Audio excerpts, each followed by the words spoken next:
अस्सलाम वालेकुम जी, welcome back to my channel. कैसे हैं आप सब?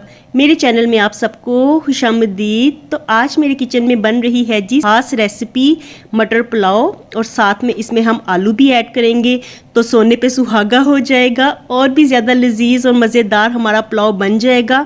खुशबूदार भी होगा पुलाव, चटखारेदार भी होगा। ऐसी रेसिपी होगी ना कि आपको मज़ा ही आ जाएगा। तो चलिए फिर देर किस बात की, जल्दी से रेसिपी को बनाना स्टार्ट करते हैं। आलू मटर पुलाव बनाने के लिए सबसे पहले हम हाफ कप ऑयल लेंगे। ऑयल हल्का सा गर्म हो जाए तो इसमें कुछ खड़े मसाले ऐड करेंगे, जिसमें तेज़ पत्ता, दालचीनी, बादियान का फूल, बड़ी इलायची, छोटी इलायची, लौंग, थोड़ा सा जायफल और थोड़ी सी जलवतरी है। और साथ ही हम इसमें 1 टीस्पून ज़ीरा ऐड कर देंगे। तो चलिए जी मसालों को हल्का सा फ्राई कर लेते हैं। 1 से 2 मिनट बिल्कुल लो फ्लेम पे मसालों को फ्राई कर लेंगे। तो मसालों को हल्का सा फ्राई करने से ना इनमें से बड़ी अच्छी सी खुशबू आने लगती है, अरोमा आने लगता है। तो चलिए जी अब इसमें एक दरमियाने साइज़ का प्याज काट के ऐड कर देंगे। प्याज को हमने फ्राई करना है और हल्का सा कलर आने तक प्याज को फ्राई करेंगे। तो चलिए जी बस इतना ही हमने इसे फ्राई करना है, इससे ज़्यादा प्याज का कलर हमने डार्क नहीं करना। अब इसमें 1 टेबलस्पून लहसुन और अदरक की पेस्ट ऐड कर देंगे। पेस्ट को भी फ्राई कर लेंगे 1 से 2 minute medium to low flame पे। और साथ में इसमें हमने 1 कप मटर ऐड कर देने हैं। तो जितने आपने मटर ऐड करने हैं ना, उसी हिसाब से आपने चावल भी ऐड करने हैं।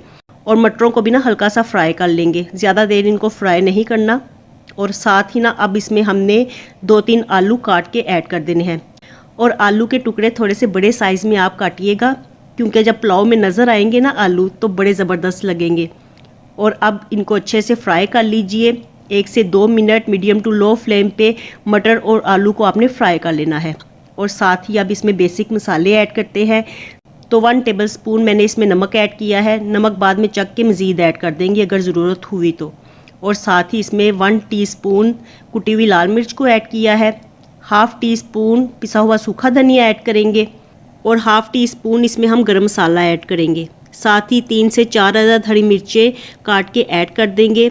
हरी मिर्ची आप थोड़ी सी ज़्यादा ऐड कीजिएगा और थोड़ी सी बड़ी बड़ी काट के ऐड कीजिएगा, क्योंकि पुलाव में जब नज़र आती है ना हरी मिर्चें तो बड़ा ज़बरदस्त लगता है पुलाव। चाहे तो आप ना हरी मिर्चों को पीस के भी ऐड कर सकते हैं, उसके साथ भी फ्लेवर पुलाव का बड़ा मज़ेदार बन जाता है।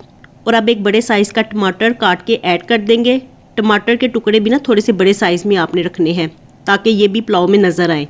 और अब इसे अच्छे से मिक्स कर लेंगे। इसके बाद हमने इसमें मुनासिब पानी ऐड करना है। और साथ ही इसमें हमने दही भी ऐड कर देनी है, हाफ़ प्याली। और दही के साथ ना पुलाव हमारा बहुत ही मुलायम और मज़ेदार हो जाएगा। चावल सॉफ्ट भी होंगे लेकिन गलेंगे नहीं, तो हर दाना ना अलहदा दिखाई देगा चावलों का। दही ऐड करते हुए आपने फ्लेम को बिल्कुल लो कर देना है ताकि इसके लम्स ना बनने पाए। अच्छे से मिक्स कर लीजिए। और अब इसमें हमने चावल ऐड कर देने हैं।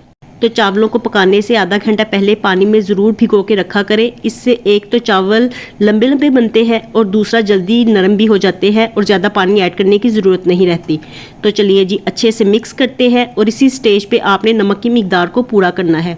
थोड़ा सा चेक कर लीजिए, चख लीजिए, और अगर आपको नमक कम लगे तो मज़ीद नमक ऐड कर दीजिए। साथ ही इसमें हाफ़ टीस्पून हम पिसी हुई काली मिर्च को भी ऐड कर देंगे। एक दफ़ा अच्छे से मिक्स कर लेंगे। और अब चावलों को हमने पकने देना है, इसमें मज़ीद चम्मच नहीं लगाना। और इस स्टेज पे ना हमने चावलों को कवर करके नहीं पकाना, क्योंकि अगर हम इनके ऊपर ढक्कन रखेंगे ना तो एकदम से जब चावलों में बॉईल आएगा तो पानी बाहर निकल सकता है। तो इसलिए अभी इसी तरह से चावलों को पकाते हैं। और जैसे ही चावलों में आधा पानी रह जाएगा तो इस स्टेज पे ना एक दफ़ा दोबारा चावलों में चम्मच लगाना है। तो 2 दफ़ा आपने चावलों में चम्मच लगाना है, एक दफ़ा चावल ऐड करते हुए और दूसरा जब चावलों में पानी आधा रह जाएगा। क्योंकि बार बार अगर चावलों में चम्मच लगाया जाए ना तो चावल फिर लंबे बनते नहीं हैं, टूट जाते हैं दरमियान से और इस तरह अच्छे नहीं लगते देखने में। तो चलिए जी अब इसे मज़ीद पकने देते हैं। इस स्टेज पे ना आपने चावलों को कवर कर देना है और कवर करके फिर हम इन्हें पकाएंगे ताकि चावल हमारे नरम हो जाएं। और देखिए जी पानी तकरीबन खुश्क होने वाला है और अभी चावल एक कनी पे आ गए हैं। इससे ज़्यादा हमने चावलों को नहीं पकाना। और गीले गीले इसी तरह से ना चावलों को हमने दम पे रखना है, क्योंकि इनमें अगर थोड़ा सा पानी होगा ना तो ये फिर पैंदे से चिपकेंगे भी नहीं और खिले खिले भी बनेंगे। क्योंकि अभी इसमें थोड़ी सी कसर बाकी है, तो बाकी जो कसर रह गई है ना वो दम में पूरी हो जाएगी। और अब इसे हम रुमाल का दम लगाएंगे। साथ में एक पुराना तवा भी रखेंगे दम लगाने के लिए। और 10 से 12 मिनट के लिए हमने चावलों को दम पे रखना है। और चावलों को ना बिल्कुल लो फ्लेम पे ना हम दम पे रख देंगे। पहले 5 मिनट आप फ्लेम को थोड़ा सा हाई रखिएगा और बाद में बिल्कुल दम वाली आंच पे कर दीजिएगा। तो देखिए जी चावलों में दम आ गया है और मैंने ढक्कन उतार दिया है और अभी भाप को हम निकलने देंगे। अभी फ़ौरन से पलटना नहीं है, क्योंकि अगर फ़ौरन से पलट देंगे ना तो अभी चावल नरम है, इनमें से भाप निकल जाए तो फिर इनमें एक ठहराव आ जाएगा और फिर ये टूटेंगे भी नहीं। तो इसलिए इन बातों का आपने ख्याल रखना है। ये छोटी छोटी बातें हैं लेकिन बहुत ज़्यादा मैटर करती हैं। तो चलिए जी अब चावलों को पलट लेते हैं और देखिए जी माशाल्लाह शानदार सा हमारा खुशबूदार सा मटर पुलाव बिल्कुल तैयार है सर्व करने के लिए। और देखिए हर दाना अलहदा है और इतना मज़ेदार ये बनता है ना कि क्या ही बताऊँ आपको। रेसिपी को आपने ट्राई ज़रूर करना है। इसके साथ सैलड बनाइए, अचार के साथ खाइए, आपको यकीन जानिए चस्का ही आ जाएगा। और हो सके तो कोई चटनी बना लीजिए या रायता बना लीजिए। ये सब चीज़ें ना आलू मटर पुलाव के साथ बड़ी ज़बरदस्त लगती हैं। रेसिपी पसंद आए तो वीडियो को लाइक और चैनल को सब्सक्राइब ज़रूर कर दीजिएगा। मिलती हूँ आपसे दोबारा नई रेसिपी के साथ। अल्लाह हाफिज़ एंड टेक केयर।